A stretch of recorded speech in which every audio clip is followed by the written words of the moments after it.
Olá, meus amigos. Meu nome é Marcelo Pichioro da Silveira. Este é o Resenha Forense, coluna do site Empório do Direito, e hoje comentamos já o oitavo livro da nossa coluna. E o livro de hoje é um verdadeiro clássico: O Caso dos Exploradores de Cavernas, de Lon Fuller. Lon Fuller foi um jurista norte-americano do final da primeira metade do século XX até também um pedacinho ali da segunda metade do século XX, que se notabilizou por várias produções envolvendo as ingerências entre a moral e o direito.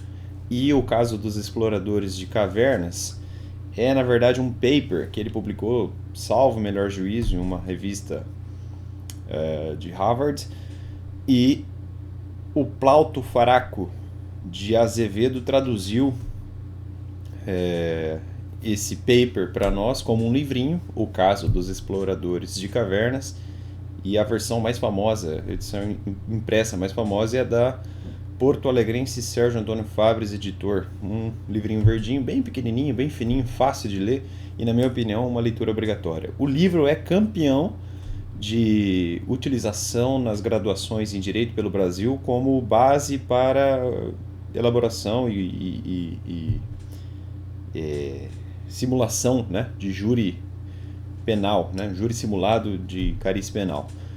O que é a obra que agora examinamos? É uma historinha fictícia criada pelo Fuller, que se passa no ano 4299, de 5 sujeitos de uma sociedade espeleológica que parte aí uma viagem para explorar caverna, não é? Cavernas, na verdade. E aí um dos membros dessa sociedade deixa um recado aos familiares ou na sua secretaria de que se eles não voltassem estariam numa caverna X, numa caverna determinada. Os 5 sujeitos adentram nessa caverna e um desastre natural, um derrame de terra, alguma coisa gera um desmoronamento de terras e a entrada da caverna fica fechada. A única entrada e, portanto, a única saída da caverna fica bloqueada, totalmente bloqueada por essas pedras e essas terras. E como um dos sujeitos da sociedade havia deixado esse recado, uma equipe de resgate, ao notar o sumiço e ao notar que eles não voltaram, uma equipe de resgate se dirigiu até o local. Havia um rádio e eles conseguiam conversar com a equipe de resgate do lado de fora, e em determinado momento, já depois de muitas tentativas e de uma difícil diligência pelo resgate, um dos membros, que é o Roger Wetmore, um dos 5 membros dessa sociedade, informa para o lado de fora que a comida e que os suprimentos da sociedade estavam acabando, né? Os membros não tinham mais o que comer, não teriam mais o que comer depois de algum tempo. E aí, nessas conversas com um rádio que foi possível ali no momento, eles têm contato com um médico e, segundo um parecer médico e segundo informações trocadas, eles sobreviveriam no máximo 10 dias, e esse era o prazo justamente adequado para o resto do resgate, se tudo corresse bem, se não ocorresse nenhum outro derrame de terras, se nenhuma outra dificuldade surgisse, e já eram várias as dificuldades até então vividas. 10 operários morreram nas tentativas de resgate. Então foi mais ou menos assim: olha, vocês vão sobreviver por 10 dias, mas nós precisamos de 10 dias para chegar até aí. E entre os membros, o próprio Roger Wetmore sugeriu que um deles servisse de alimento aos demais, portanto sugeriu canibalismo. E era um remédio, verdade, uma forma de resolver o problema, pelo menos por um prazo mais razoável, um tempo mais razoável. Mataria a fome de 4 membros, mas um morreria, evidentemente.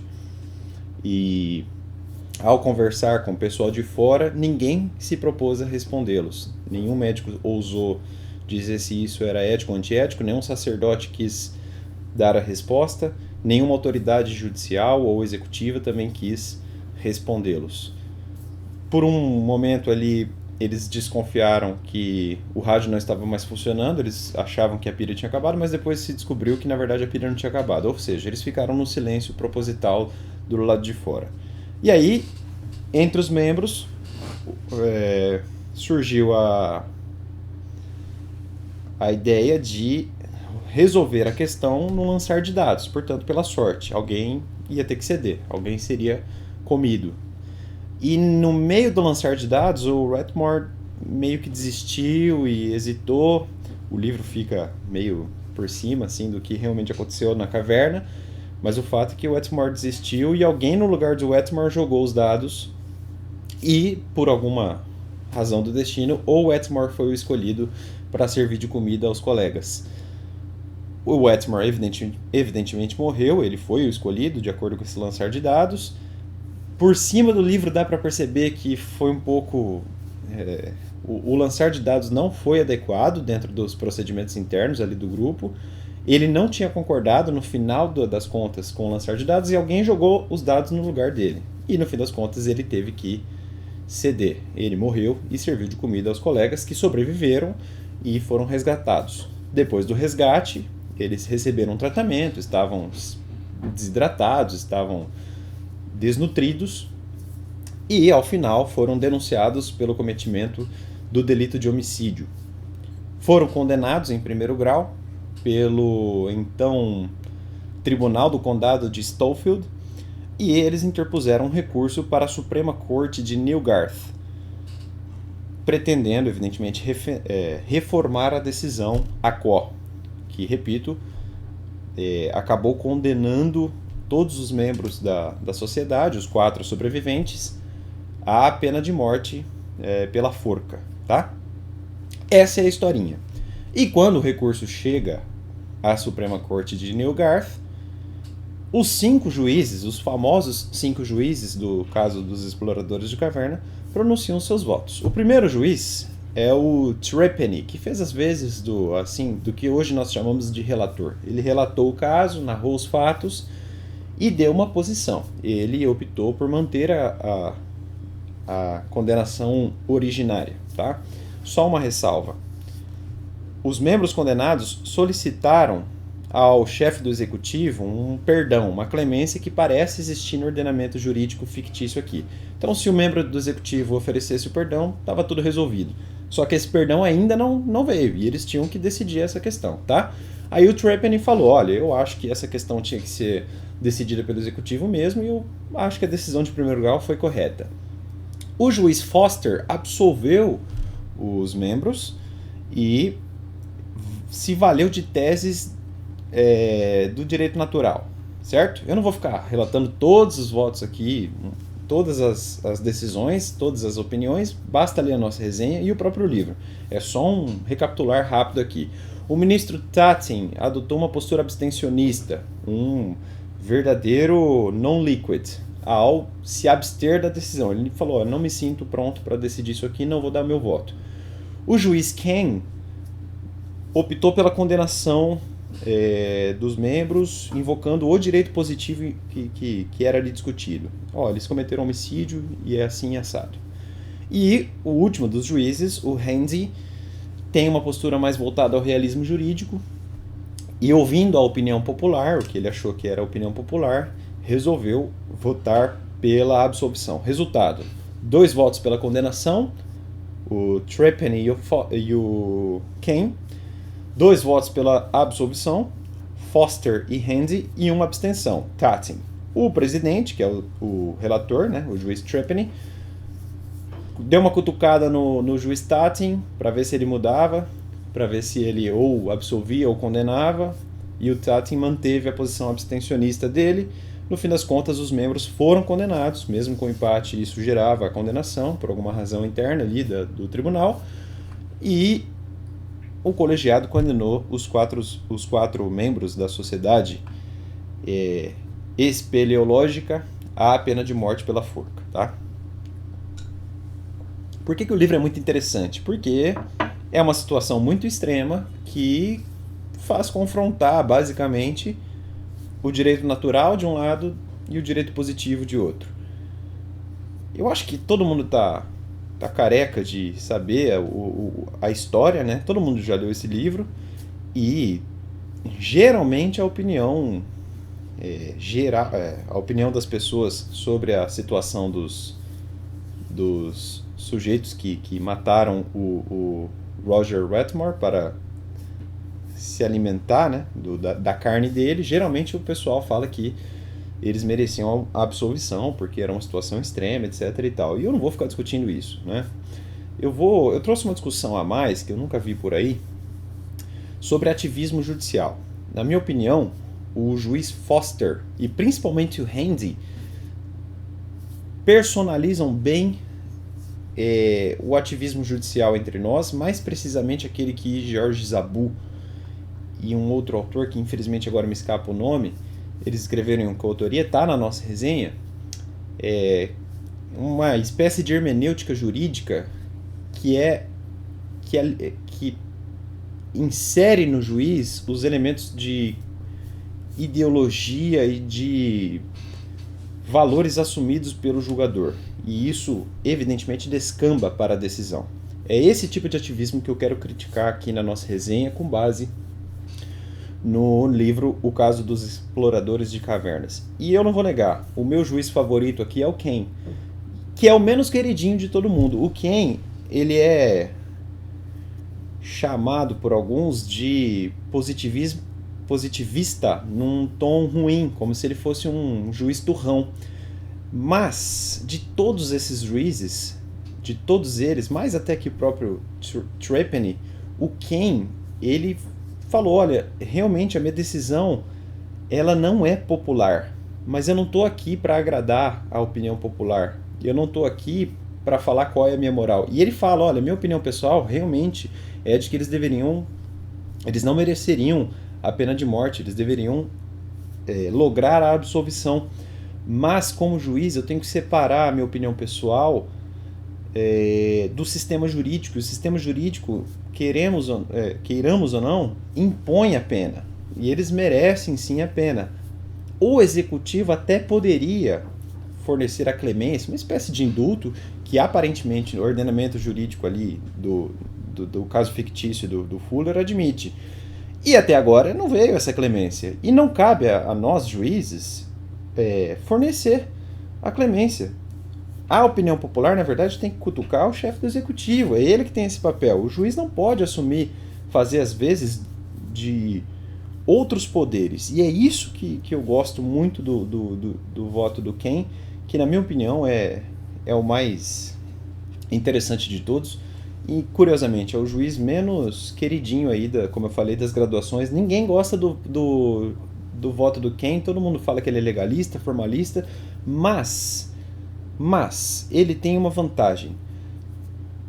Todo mundo sabe qual será a opinião dele num próximo caso, e depois num próximo caso, e depois num próximo caso. Não há espaço, quer dizer, não há muito espaço para subjetivismos. Ele usa o sistema jurídico. O Foster e o Handy, principalmente o Handy, eles trazem aquelas opiniões neoconstitucionalistas, neopositivistas, que, como vocês sabem, eu não gosto nem um pouco. Não gosto de neoconstitucionalismo, não gosto de misturar a moral ao direito, não gosto desse tipo de coisa, não gosto de formalismo valorativo. Tenho criticado isso austeramente nos meus textos e essa resenha é um exemplo disso. Trouxe uma análise sobre dilações probatórias oficiosas, mostrando o problema sério que nós temos de imparcialidade e como isso tem que ser tratado de um jeito mais austero entre nós. Então, eu não quero me alongar muito aqui, creio que a resenha já tenha todos os elementos da nossa análise, e aqui é mais, como eu repito, né, como eu costumo falar, aqui é mais um bate-papo rápido entre o leitor, entre nós e o leitor. Eu só queria mostrar isso, né, nessa resenha, queria mostrar como me preocupa muito a mistura ideológica da pessoa do juiz sobre o seu julgamento. Esse tipo de coisa é muito perigoso, muito perigosa, desculpa. E nós temos que criar mecanismos para evitar ao máximo essa possibilidade de misturar as coisas. E eu citei aqui um texto do meu querido amigo Antônio Carvalho, demonstrando justamente os perigos do ativismo judicial sobre a postura judicante, não é? Ativismo judicial, infelizmente, por mais que ele seja bem intencionado, ele é uma porta aberta muito grande para subjetivismos, para juízos sobre o que é justo. Mas o que é justo?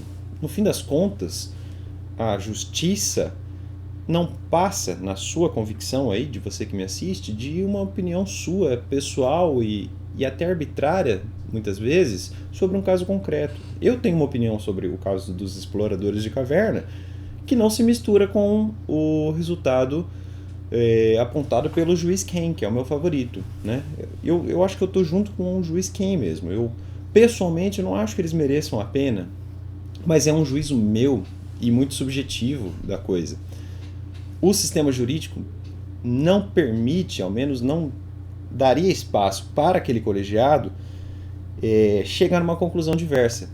Quem poderia fazer isso era o executivo, que assim não fez, não é? E não cabe ao juiz se meter em questões alheias àquilo que o sistema jurídico, e principalmente que a Constituição, atribui.